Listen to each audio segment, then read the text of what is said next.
História dos meus mais antigos antepassados de quem muito me orgulho descender. 5 de outubro de 1143, nasce o Reino de Portugal. O Tratado de Zamora. Do Tratado de Zamora, assinado entre os dois primos, Dom Afonso Henriques, meu 27º avô, 7 vezes meu avô, e Afonso VII, rei de Leão e Castela, meu 27º avô, 6 vezes meu avô, nasceu Portugal. A 5 de outubro de 1143 foi assinado o Tratado de Zamora, diploma resultante da Conferência de Paz entre Dom Afonso Henriques e Afonso VII, na presença do cardeal Guido de Vico. Considerada a data do início do reinado de Dom Afonso Henriques. Afonso VII concordou em que o condado portucalense passasse a ser reino, tendo Dom Afonso Henriques como seu rex, rei. Embora reconhecesse a independência, Dom Afonso Henriques continuava a ser seu vassalo, pois Afonso VII, para além de ser rei de Leão e Castela, considerava-se imperador de toda a Espanha. Contudo, nunca Dom Afonso Henriques lhe prestou vassalagem, sendo caso único de entre todos os reis existentes na Península Ibérica. Comprometeu-se então o monarca português, ante o cardeal, a considerar-se vassalo da Santa Sé, obrigando-se, por si e pelos seus descendentes, ao pagamento de um censo anual. A aceitação da homenagem ao Papa em vez da que, até ali o vinculava ao rei de Leão. Não se conhece nenhuma reação de Afonso VII até 1148. Protestou junto do Papa por causa da Cúria Romana ter aceitado favores que o prejudicavam. Dom João Peculiar empreendeu em 1144 nova viagem a Roma, para o Papa definir a sua isenção da autoridade episcopal e incluir o mosteiro de Grijó no património da Sé Apostólica. Quis levar pessoalmente a carta de vassalagem do rei. A aceitação da homenagem do rei, pelo Papa Lúcio II, na bula de Votione em Tuam, de 1 de maio de 1144, foi um fracasso, pois o Papa deu a Dom Afonso Henriques apenas o título de Dux, o que deve ter sido humilhante para o rei. Para a Cúria Romana, não estava provada a sua verdadeira independência. Ainda só tinham como prova a Batalha de Ourique, Lisboa ainda não tinha sido conquistada. Dom Afonso Henriques, primeiro rei de Portugal, nasceu em Guimarães, Coimbra ou Viseu, a 25 de julho de 1109 e morreu em Coimbra, a 6 de dezembro de 1185, era filho de Henrique da Borgonha, conde de Portugal e de Dona Teresa de Leão, condessa de Portugal. Neto paterno de Roberto I, o Velho, duque da Borgonha e de Dona Beatriz de Barcelona, neto materno de Afonso VI, rei de Castela e de Ximena Muniz. Dom Afonso Henriques, cognominado Conquistador, foi o primeiro rei de Portugal, reinando de 1139 até à sua morte. Já anteriormente foi como conde de Portugal, de 1112 até à sua independência do Reino de Leão. Era filho de Dom Henrique, conde de Portugal e sua esposa Dona Teresa de Leão, que, à morte do conde Dom Henrique, ascende rapidamente ao governo do condado, o que confirma o caráter hereditário que o mesmo possuía. Após a morte de seu pai em 1112, Dom Afonso tomou uma posição política oposta à de sua mãe, que se aliara ao nobre galego Dom Fernão Pérez de Trava, meu 28º, 29º e 31º avô. Pretendendo assegurar o domínio do condado, armou-se cavaleiro e, após vencer a sua mãe na Batalha de São Mamed, em 1128, assumiu o governo. Concentrou então os esforços em obter o reconhecimento como reino. Em 1139, depois da vitória na Batalha de Ourique contra um contingente moro, Dom Afonso Henriques proclamou-se rei de Portugal com o apoio das suas tropas. Ao contrário do que dizem sobre o Tratado de Zamora, só tornou o condado portucalense independente do Reino de Leão.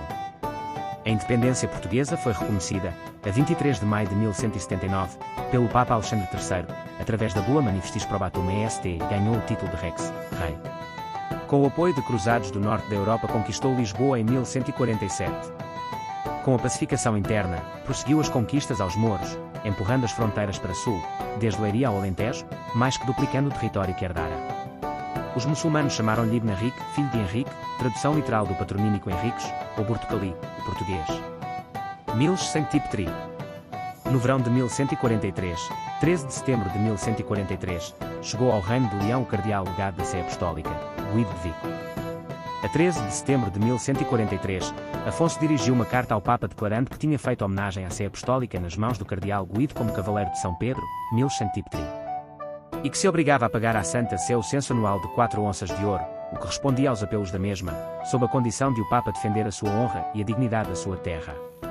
No mesmo documento afirmava que não reconhecia a autoridade de nenhum outro poder eclesiástico ou secular, a não ser o do Papa, carta de vassalagem do rei à Santa Sé. Bula Manifestis Probatum Est. 3 meses depois de Dom Afonso Henriques ter ditado o seu primeiro testamento, no dia 23 de maio de 1179. O Papa Alexandre III, por meio da bula Manifestis Probatum Est, reconheceu a Dom Afonso Henriques o título de rei, declarou que o tomava a ele e aos seus herdeiros sob a proteção da Santa Sé, considerou Portugal como um reino pertencente a São Pedro e prometeu o auxílio papal sempre que fosse necessário defender a dignidade régia do soberano português. Terminava assim um longo período de 36 anos que mediou entre a homenagem prestada por Afonso ao Papa como Miles Sanctipetri e o pleno reconhecimento da sua dignidade e independência. Dom Afonso Henriques morreu a 6 de dezembro de 1185, aos 76 anos. Foi sepultado no Mosteiro de Santa Cruz, em Coimbra, que fundou, junto da esposa e provavelmente dos filhos que já tinham morrido. Depuseram o seu corpo num túmulo que o seu sucessor Dom Manuel I considerou demasiado modesto e que por isso mandou reformar em 1515. O primeiro túmulo ostentava uma inscrição latina que testemunhava bem a veneração que rodeava o velho rei. Aqui jaz um outro Alexandre, ou outro Júlio César, guerreiro invencível, honra brilhante do orbe. Douto na arte de governar, alcançou tempos seguros, alternando a sucessão da paz e das armas. Quanto à religião de Cristo deve a este homem provam nos reinos conquistados para o culto da fé. Alimentado pela doçura da mesma fé, acumulou, além das honras do reino, riquezas para os pobres infelizes. Foi defensor da cruz e protegido pela cruz, assinala a cruz, formada de escudos, no seu próprio escudo. Ó fama imortal, ainda que reserves para ti tempos longos, ninguém pode proclamar palavras dignas de seus méritos. Família e descendência de Dom Afonso Henriques. Filhos do casamento com Dona Mafalda de Saboia, minha 27ª avó, 6 vezes minha avó. Dom Henrique, infante de Portugal. Dona Urraca, infanta de Portugal, casou com Fernando II, rei de Leão, meus 26º avós, 5 vezes meus avós. Dona Mafalda, infanta de Portugal. Dom Sancho I, rei de Portugal, meu 26º avô, 5 vezes meu avô, casou com Dona Dulce de Barcelona, infanta de Aragão e depois teve filhos de Dona Maria Paz Ribeira, minha 26ª avó, 4 vezes minha avó. Dom João, infante de Portugal, asterisco 1160. Dona Teresa, Matilde, infanta de Portugal, asterisco 1157, C.C. Filipe, conde da Flandres, e C.C. Eudzi, duque da Borgonha. Dona Sancha, infanta de Portugal. Filhos com Dona Chamoa Gomes de Pombeiro, minha 27ª avó, 11 vezes minha avó. Dom Fernando Afonso de Portugal, meu 26º avô, 9 vezes meu avô, infante de Portugal. Conde de Toledo, 12º grão-mestre da Ordem de São João de Jerusalém, alferes-mor do reino, teve filhos com Urraca Gonçalves de Marnel, minha 26ª avó, 9 vezes minha avó. Dom Pedro Afonso, mestre da Ordem de Avis. Dom Afonso de Portugal. Filhos com Dona Elvira Gualter, minha 27ª avó, 5 vezes minha avó. Dona Teresa Afonso, minha 26ª avó, 5 vezes minha avó, casou com Dom Sancho Nunes de Barbosa, conde de Barbosa, meu 26º avô, 6 vezes meu avô. Dona Urraca Afonso, senhora de Aveiro, casou com Pedro Afonso Viegas.